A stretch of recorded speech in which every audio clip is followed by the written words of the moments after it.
Hey, how's it going, everybody? Welcome to another episode of the LoDown, where I bring a friend, they bring a subject, and we give you the lowdown on it. I'm joined once again by my buddy, IndieTimmie. I'd like to thank you once again for being on the show, bud. Oh yeah, thanks for having me. It's always a lot of fun. Yeah, definitely. You're becoming like a regular guest on my channel, and it's a great thing. I love it. So. I was about to say I'm surprised I don't see James Tafroja on here much, but then again, like his energy, you watch one of his videos and you're just tired. Yeah, pretty much. I'll have him on here someday soon, though, hopefully.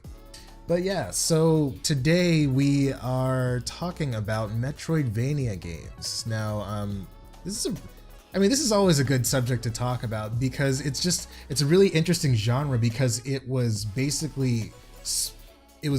originated from two games. Like, that's literally what it is, Metroidvania. Like, it's kind of like weird, like these two games they basically define the genre. So that just makes, I don't know, for just something about that just seems really interesting to me, you know?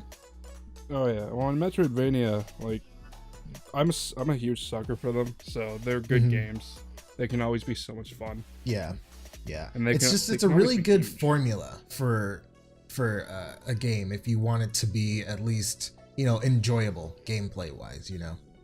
Yeah, and there are so many games that are Metroidvania games. Like, Yeah. I don't know if Dead Rising is considered kind of one, but I would say in a sense it could be, just because there's a set area you're in, because it says it's open world, but the world isn't actually that big. But there are areas that you can't go in yet unless you've made progress. Just like gotcha. a Metroidvania. Yeah. So yeah, speaking of which, let's actually kind of define the genre a little bit. Obviously the easiest way to define it would be like, it's either a Metroid game or a Castlevania game. Like, yeah. But I mean, obviously there's a bit more to it than that. There are just certain kind of like gameplay aspects that you kind of have to have in your game in order for it to fall into that category. And one of them, as you've already mentioned, is the backtracking. So Yeah. Well, and that's the thing, like, Metroidvania games, they always know, like, oh, backtracking is like the sin of gaming, so we gotta make backtracking, we gotta make it different for them. We gotta make sure that there's stuff that they can go back to, right, to make it worth it. So you get this new move, it's like, oh, I can open that door now, and it could lead to something bigger, it could lead to an item that could help me. So they always make backtracking worth it. Yeah, definitely. But in order for it to be worth it, they have to kind of show you something that you can't obtain yet because you don't have what you need. That's one thing that's pretty crucial to that, as far as like a narrative anyways. You have to encounter some things like, oh, look at this door, I'm gonna walk through it. Oh wait, I can't walk through it. Why can't I walk through it? And why is this door glowing red? I don't know, maybe I need something red to like open this door. I'll come back when I find something that's red. And then, you know, lo and behold, you find something that's red, be it a skill or like a key or something like that. And it's like, oh, I remember that door that was kind of like back there over at the beginning. Yeah, okay, cool. Just excitement levels rise. Yeah, basically, pretty much. But it also kind of means you have to be observant too. You can't really just kind of like mob through the game, just tra la la la la kind of thing. So you have to kind of be aware of your surroundings. I know some people do, but Super Metroid was always real good about that. Like, you could always find like a green door. It's like, what's this green door? My missiles aren't working. Or, you know, how you bomb certain areas and it's like an emblem comes up. It's like, oh, an emblem of a tiny little bomb. It's like, what is this? I don't have it yet. It's like, maybe I should come back. Yeah. And like Ori and the Blind Forest is another amazing one. God, there's that voice crack again. You know, I haven't actually played that one, Ori and the Blind Forest. I hear it's freaking phenomenal though. I hear it's an amazing game. It is. It quickly became one of my favorite games, and it's like, it's a good platformer, but it's also an amazing Metroidvania. It definitely has the feeling of a Metroidvania in it. Because there are items that you can get, stuff like that. So Metroidvanias, they require backtracking, and it's a unique form of progression in the sense that you kind of get something and then only to go back where you've been before, as opposed to using that thing to move forward. Obviously, you would use that item or tool to move forward, but you know, it would be more beneficial. It would make your life easier if you go back and like get those couple of upgrades that are hidden behind those doors kind of thing. And then so on top of that, there's also they're fairly open world, but you know, I feel like that's kind of something that it either can be or it can't, because a lot of really successful Metroidvania titles, or the original ones, were two-dimensional, and those worlds are open in the sense that they're all kind of like tied together seamlessly. But I mean, I guess it kind of really depends on what your sort of definition of open world is, because most people think like, oh, 3D map, go anywhere, do anything kind of deal. So I guess that kind of segues into, this is kind of like making me think of a question, like do Metroidvania games necessarily, do they have to be two-dimensional, or can they be three-dimensional as well? I mean there's obviously examples such as Metroid Prime and things like that, but I mean, can you really think of anything else like in a 3D aspect that has done that kind of Metroidvania thing like particularly well?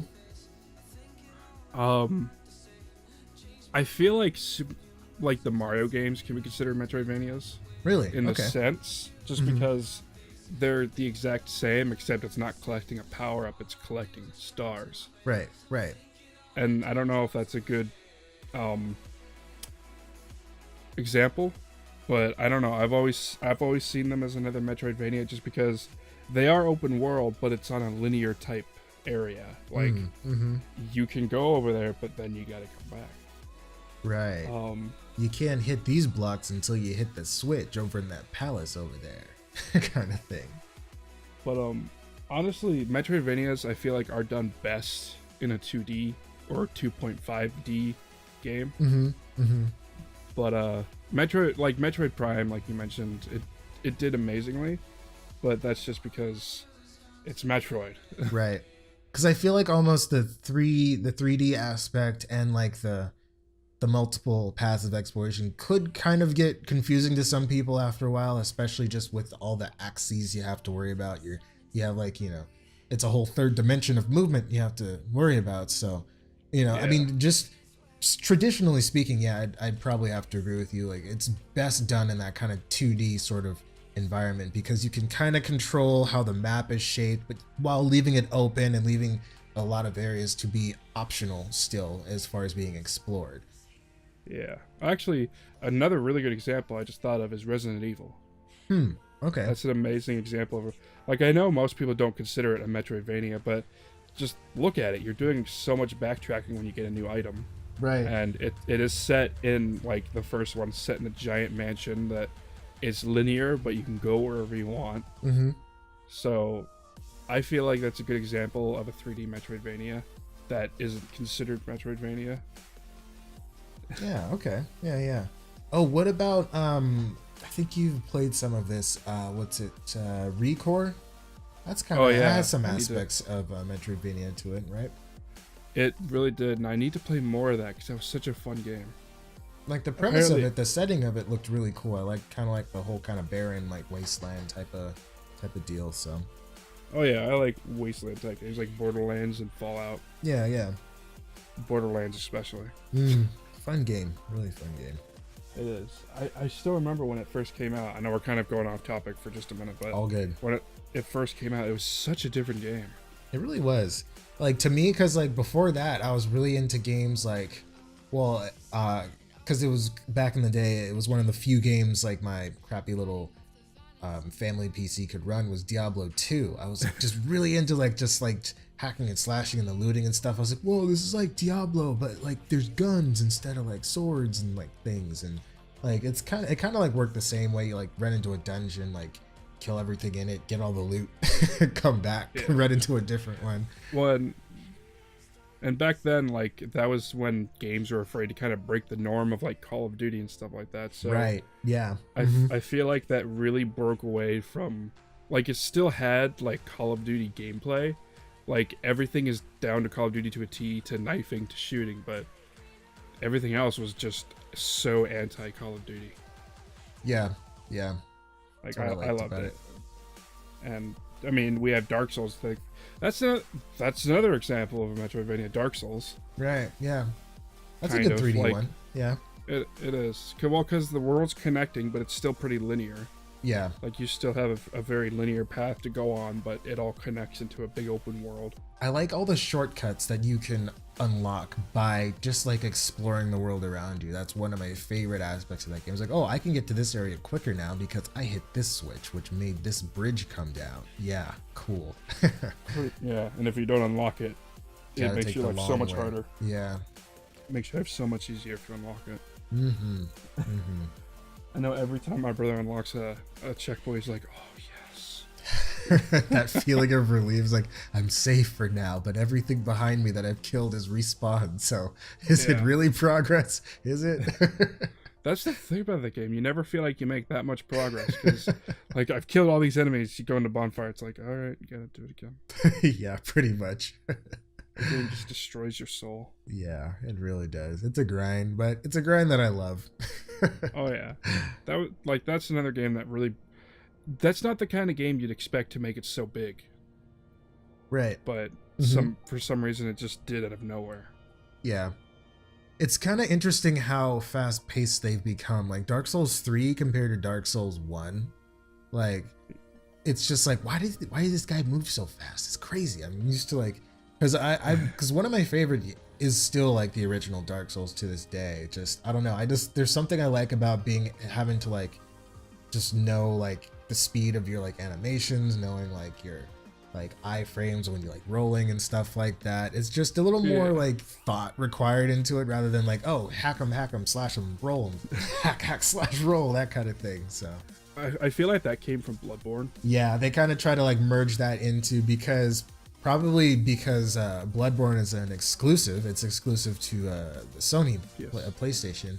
So I feel like that's why they did that. They brought some of those aspects into Dark Souls so that people who on the Xbox can still kind of have that same sort of similar experience and whatnot. So yeah, except Bloodborne will never, like, unless you have a PS4, just get Bloodborne. Yeah, it seems like a completely different game in its own kind of right. So. Have you played it or? I have not. No, I don't have. I've been all PC the last couple of years, but I mean, it looks like a really freaking cool game. Like the world it's set in, like a lot of the monsters seem like really depressing to fight. But hey, it wouldn't be a Dark Souls or a Bloodborne type of game if they weren't depressing bosses to fight. So. That's true. Like in terms of Dark Souls, it is probably the most disturbing and depressing game of the entire, like every game they've ever made. I can see that. And it's amazing though. Like it goes into more horror as well than Dark Souls does. Yeah, real dark fantasy kind of stuff. Yeah, and what I like about it is it's harder, I feel like, than Dark Souls games because it kind of goes back to the Demon Souls roots. Oh yeah, I remember you mentioned, I think it was on another chat we had, how Demon Souls was kind of had that more, it had kind of like a different sort of play style to it. It did. Like, you still kind of fight the same way, but you don't have checkpoints until you beat a boss. Like, you just have this super linear path that you go down. And, you know, of course, if you die or anything like that, every enemy respawns, so it's all trial and error. But you have absolutely no checkpoints until you beat a boss. Oh, wow. Which can be... It can be so annoying, but it's worth it. Yeah, I believe it. And so, like, of course, you have like freaking a Blight Town kind of level in it. Oh, Blight Town. Oh gosh. But in that one, it's called the Land of Defilement, and it's so much worse. Oh man, I can only imagine. Like Blight Town is easy compared to the Land of Defilement, in my opinion. Just because. No. Well, because for the first like 30 or 40 minutes, you're just falling down this pit. Oh. You're just trying to go down this pit, and everything you can land on seems like something that you shouldn't land on.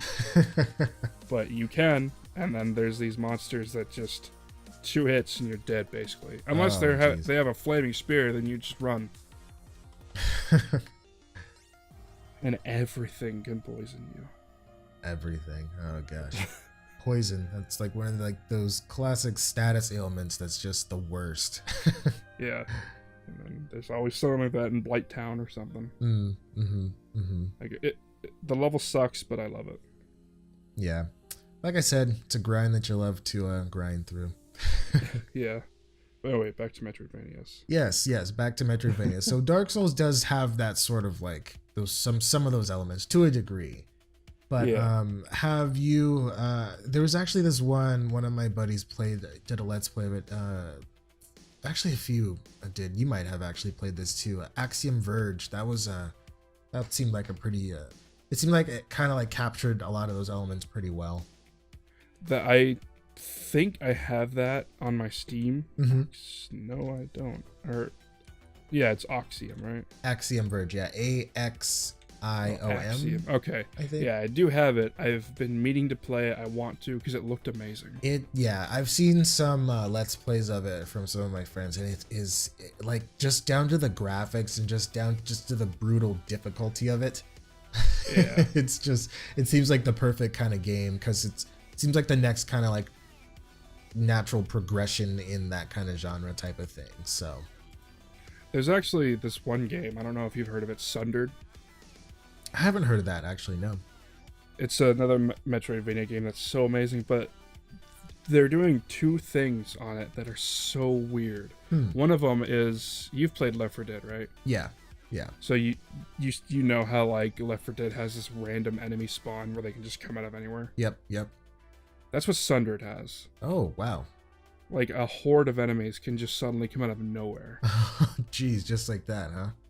Yeah, and it doesn't matter what you're trying to do. Like, oh, there's this amazing item that I might have trouble getting to. Let's get it. 5 minutes later, a whole horde of enemies. Just, nope, we're coming to just ruin your shit. Nope. Oh, jeez. Oh, jeez. And every horde has probably 10, 15 enemies. And they do not take their time. They all rush you. And then another thing they're doing is, have you ever played Dead Cells? Dead Cells? Nope. I have not. Pretty much, that game made it big because, well, I mean, it's a fun game for one. It's very tight controls and everything, but every time you die, the world completely changes. Oh, really? Yeah, and that's what Sundered is kind of doing. But the thing is, though, Dead Cells, you always have these certain levels that are in the same place. Sundered, it can put somewhere you were, like it took you forever to get to. They could put that right at the beginning, and then they can put somewhere that took you forever to get to, and they can put that at like the end of the beginning, or just something weird like that. Like they just take out the levels and they just put them in like puzzle pieces, and they fit anywhere. And it messes with you.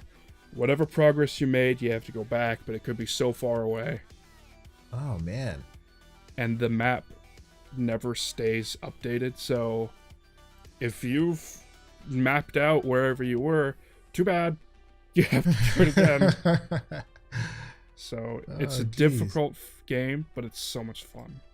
Yeah, I'm looking at Dead Cells right now. The animation looks beautiful. Oh, Dead Cells is so much... I love that game. Yeah, it looks really good. Roguevania, huh? Oh, I like that. Yeah, I love roguelike games too. And that should be another video we do sometime. Oh yeah, that's a topic in that of itself, roguelike games, because it's, I don't know, it's just something about that kind of like you have everything to lose kind of like gameplay style. I don't know, I just love it. But one more game I want to talk about. It's actually the people who made Sundered. It came out before it. It's called Jotun. Oh, I actually got a copy of that on GOG, I think. They were giving away for free. I'm like, I've got to grab this because I remember I watched a video that you did on it, actually. So that's why I remember, because the animations and stuff are just beautiful in that game. Yeah, every animation was hand-drawn. Yeah, oh my gosh, yeah. Like, just the art style of that game was phenomenal. Jotun is one of those games where it is Metroidvania, but nothing is closed off. Yeah. So you can go wherever you want, but you have to be careful because one level can be much harder than the other. Right. But it's like, I don't know. There's something about the Metroidvania games that don't hold your hand at all. It's just they plop you in the world and just go. Yeah. So that's definitely one aspect. That's exactly what Jotun is. Nice. I should play that because, yeah, like I said, the animations just look phenomenal. It looks so good. And and Sundered is the exact same. Like yeah, I was just looking at that too. The animations were hand drawn. Like those, I believe those are the only 2 games that company has made. It's just because they spent so much time on like story and animation, stuff like that. Time well spent. I mean, that's how games should be. It is. You know, it's like it's not done until it's done. You know what I mean? Exactly. And they have both games are amazing. Yeah. So, let's talk a little bit about Samus Returns. Are you planning on picking that up? Yes. Yeah, I kind of figured. That's for 3DS? Yep. That's pretty neat. That's cool.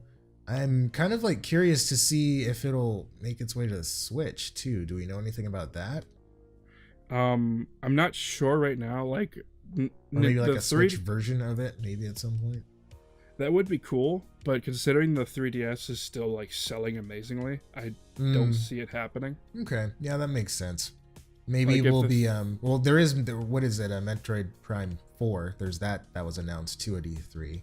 So yeah, and it did get delayed, but I don't mind. That's okay. Like I said, not done till it's done. Yeah, like I know there are a lot of people who get frustrated when a game is delayed, but you know, I just tell myself, would you rather have a broken game or would you rather have a finished game? Yeah, exactly. I remember even when I was younger, when games would get delayed, I'm like, it's not that big of a deal. That means like it'll be good when it's done. You know? Like, yeah. I mean, just look at Assassin's Creed. What was it, Brotherhood? Yeah. I haven't honestly played an Assassin's Creed game since 2, ever since like that whole oh, this story mission's DLC. Actually, you have to pay us more money to play the rest of the story. This missing chunk of the story. I'm like, you know what? Yeah, that's I'm good. Stupid. I'm good, Ubisoft. Like I played 2, and I will say this: not a lot of people agree with me. I think the only good one, in my opinion, is the first one. Really? Okay. Yeah, just because I don't know. I just like the way, I know it's linear. It's not as open world, but it still feels. It has that feeling that Dishonored does, where it's linear, but it still feels super open. Yeah. That's a good way to describe it, though. The first and the second one were definitely like my favorites for sure. Yeah, like the second one, I'll need to give it a try again.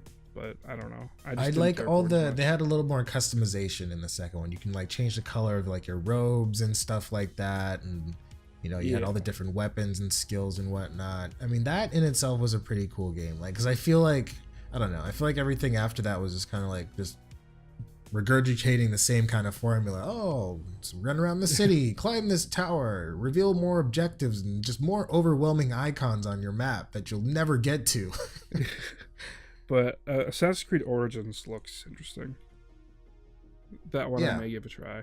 Yeah. Just because it takes place in like Egyptian area. The setup did look pretty cool. It kind of reminded me of like the Mummy, sort of, in a way. Yeah. I'd like to see him like fight like a mummy. I want to see the character duking it out with like a mummy. Some kind of supernatural stuff. I want an Emotep reference. Yes, that would be cool. Or Scorpion King reference. Yeah, that'd be awesome. I want to see Brendan Fraser running away from a giant face in the water. Yes. Oh man, those original 3 Mummy like movies were my favorites. I don't know why. They're good movies. They are pretty good. Yeah. Did you see the new one or no? I have not. No, the one with Tom Cruise? No. Yeah. I heard it was pretty good, but it looks interesting. I'll give it a watch. Oh yeah, I will too, but I heard that everyone says that the originals were better. Well, yeah. I mean, it's kind of hard to try to do something better than what the original did. Well, and plus it's Brendan Fraser. Yeah, true. he's one of the greats. He is. So, so now that we've kind of talked about some examples, let's, I kind of want to kind of give you put you in the hot seat a little bit. I want you to kind of, okay, so say someone knocks on your door one day and they're like, oh my gosh, IndieTimmie, I've heard all about you. I love everything that you do. Please, I want you to help us design a Metroidvania game because you are just the authority that we want to go to. So basically just like what kind of like elements would you put in your ideal Metroidvania kind of experience? Oh man,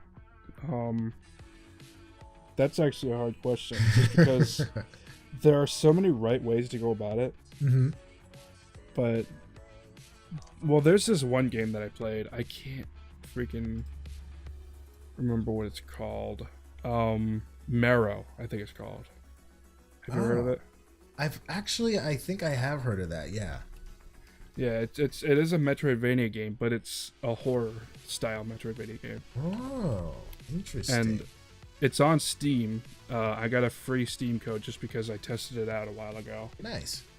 And like every aspect of Silent Hill is in there. Oh my gosh, this looks spooky. It is like it's so hard though. Like the thing about this game, the graphics are like simplistic enough to where like I feel like it almost like adds to the spookiness. some of the monsters, like, holy crap. Oh goodness. Have you played any of this on your channel yet? I have one episode. I'm probably gonna play more. Oh man, do more of this, please. I'm definitely gonna play more next Friday. But the thing about this game though is you can only see your health one time. Are you kidding?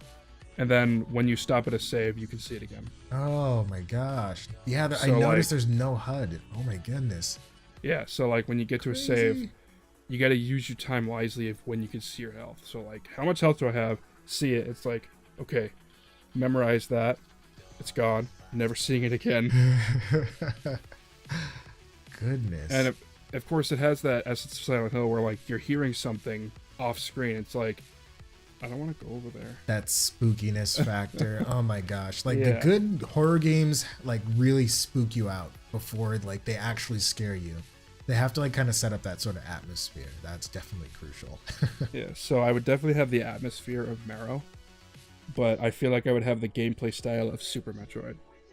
Oh, okay. So would it be like, would you have like projectiles that you like shoot kind of thing? Yeah. Okay. Like they can't go too far just because that would be cheating. Limited range. Okay. Fair enough. Or if it goes off screen, then it's just gone. Yeah. Yeah. So because the gameplay style of Super Metroid, it just feels so natural. It really does though. And then I would have kind of a Dark Souls-esque boss kind of deal where they're super hard. Where you need to kind of think about your moves. And it would be 2D, of course. Just because, I don't know, something about 2D Metroidvania games. It's just kind of, you can focus more just on the two-dimensional aspect of it, I feel like. Yeah, I mean, Resident Evil will always be that perfect 3D Metroidvania. In my opinion, just because, I don't know, that and Metroid Prime. Let's see. What kind of music would I have? I feel like too much metal would get in the way. I feel like only boss fights should have metal. Yes. And then levels could have just creepy atmospheric kind of deal. Like dark, ominous tones. Yeah, I think the boss fights would have the music by Nemertines, which I don't even know if you've heard of them. I have not, no. He makes instrumental metal. I love instrumental. Instrumental metal. Nice. So no like lyrics or singing or anything like that? Nope. Sweet. I like that kind of music. I love instrumentals. Okay, I wanted to make sure. Send me links, please. I wish to check them out. I shall. Actually, the outro to my horror games has a Nemertine song on it. Oh, okay. Cool. Good stuff. So, if you ever want to hear it, it's the song is called Ticking Time Bomb. Okay. Ticking Time Bomb. It's amazing. And my favorite album by him has to be Monstrum. Isn't there a game called Monstrum? I believe there is, yeah. Yeah, it's the one where you're on the boat. Oh, yeah. Actually, speaking of boat games, this is going to be real quick. You ever heard of Carrier? Yes, that was on Dreamcast, wasn't it? Yeah. I got a demo of that, but I was too creeped out to play it. I got like a few minutes in. I was like, nope, can't do it. You're the first person I've talked to who knows about that game. I remember reading about that in Dreamcast magazine. I was like, this game looks scary. I kind of want to try it and see how brave I am. Then I try it. I'm like, I'm not brave. It's so Resident Evil-esque. It really is though. Like even like the main character kind of looked like sort of like somebody you'd see like in like a Resident Evil type of game like that. And they had even down to like the tank controls, like you press up to like walk forward, that kind of thing. The inventory is exactly the same. Yeah. Like, me and my brother, up to a certain point, could never figure out what to do, though. Like, it got so confusing.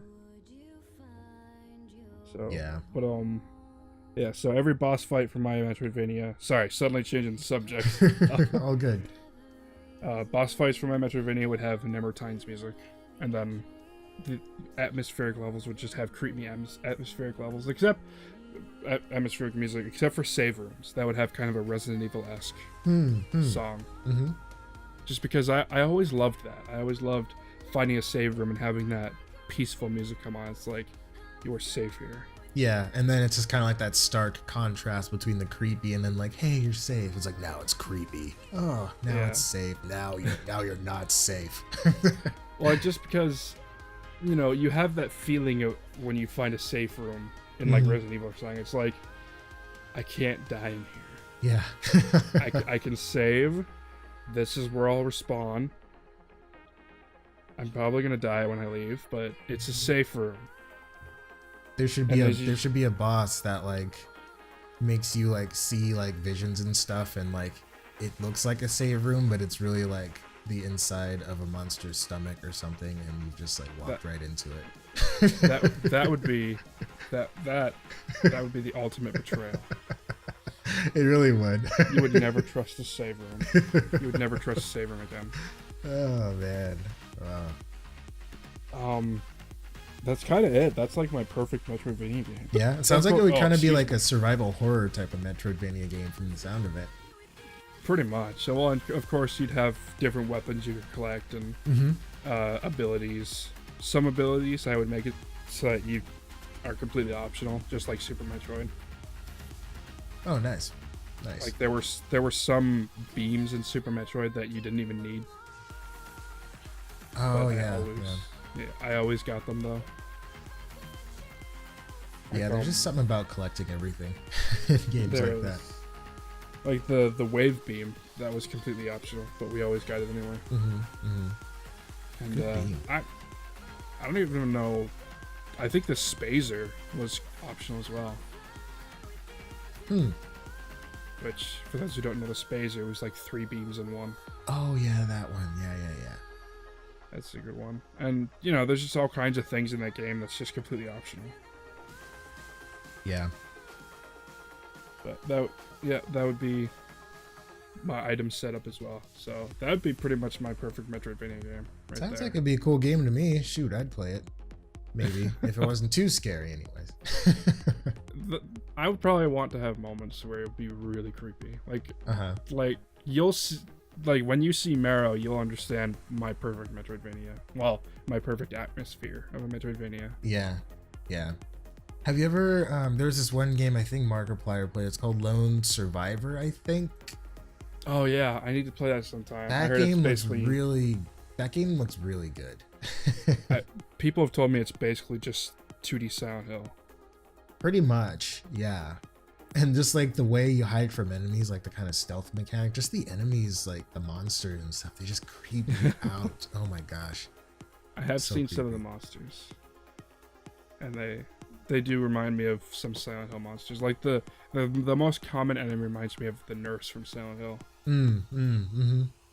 Oh man. We need to talk about horror games sometime, just because like I don't play a lot of them. I just watch a lot of Let's Plays of people playing them, because it's like I can only handle so much. I need to be able to hit pause if I need to like hyperventilate. I adore horror games. Like Yeah. I don't know if I've told you, I've been playing Silent Hill since I was like 12 or 11. Yeah, you've told me the Silent Hill series is like one of your all-time favorites. Yeah. Oh yeah. Well, and what's funny is I tried playing Silent Hill 2 at a younger age, but we had a glitched version where when you're running down a hill, it never stopped. Oh no. So I thought I was doing something wrong, so I just thought, okay, I'm done with it. And then like 3 years later, we played again. It's like, oh, okay. It wasn't supposed to be like that, huh? Neat. No. And then I'm just progressing through the game. It's like, I love this game, but I want to quit playing. And ever since then, I've loved Silent Hill and anything horror in general. Like, I know this isn't video games, but I've been on an 80s horror movie kick lately. Mm-hmm.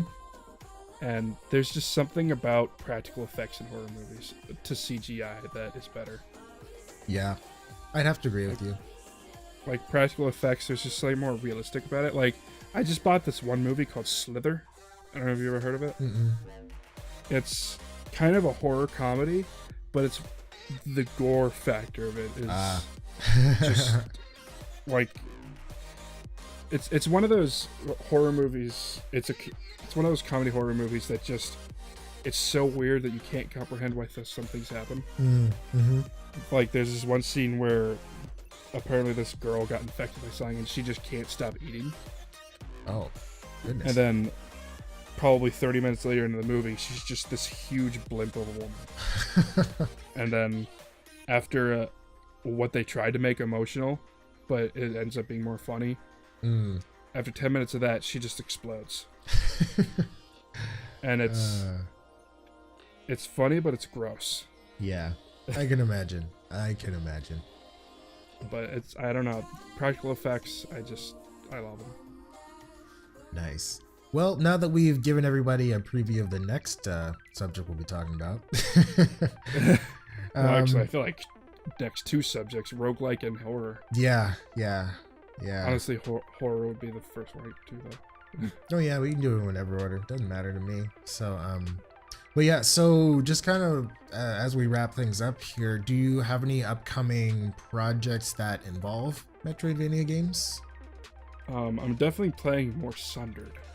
Nice. Okay. I'm and more Jotun as well, and Axiom Verge is definitely a game I want to. That's a cool game. You're gonna love it. I'm sure you're gonna love it.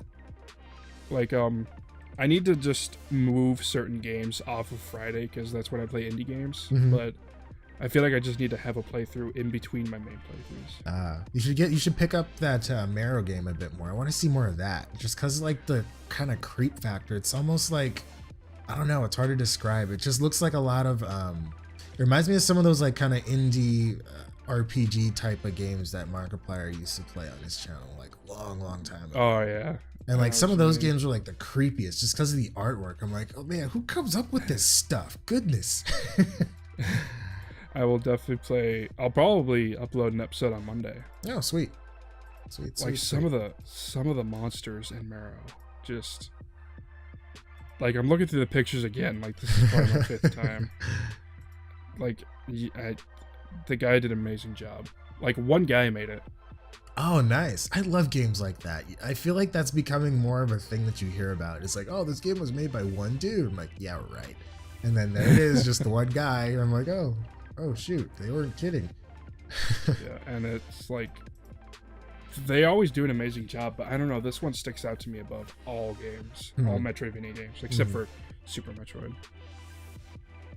Yeah, sounds good. So yeah, I'll definitely be keeping an eye out for those videos to come. I'll also at the end of the video I'll link some stuff that I particularly enjoy that I would like other people to see as well. Right. And yeah, so that's pretty much gonna do it for this one, you guys. Thank you so much, IndieTimmie, for joining me once again, and I look forward to having you on again when we talk about the next thing. So oh yeah, it's always a lot of fun. I love talking about games and getting, maybe introducing other people to new stuff that they don't know. Oh yeah, definitely. There's just so many games out there, and it's always a cool thing to be able to like share like a new game with someone. Like, oh, you ever heard of this? Oh no, I never heard of that. And then they play and it becomes their favorite game just out of nowhere. Boom, there it is. So I can't promise that I won't be introducing tons of new games in the horror segment. Oh, okay, so, that's fine. Either way, I will be introducing there's a lot of games I want to talk about. All right, awesome. Well, I'm looking forward to it. So until next time, you guys, stay tuned for that. And as always, take care of yourselves and each other. Do something heroic today and demand something better in gaming. Always. This is NeroTheHero and IndieTimmie signing out. Bye, everybody. Stay nerdy. Stay nerdy.